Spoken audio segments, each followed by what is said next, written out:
what is the ABA Retirement Funds Program? So this is I think, a really interesting program that a lot of advisors don't like. And I'll back up just to kind of explain the mechanics of this program and why advisors might not like the program, but participants might.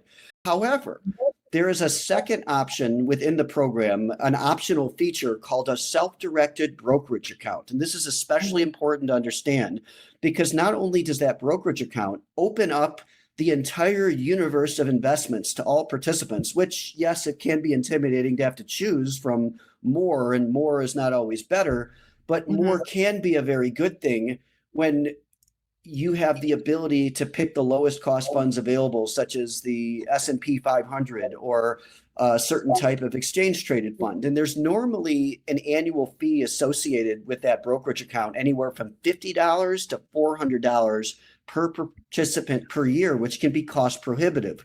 But more recently, that fee was waived, and participants have zero ongoing fees except for, I believe, like an $8 fee for transactions for certain funds sometimes.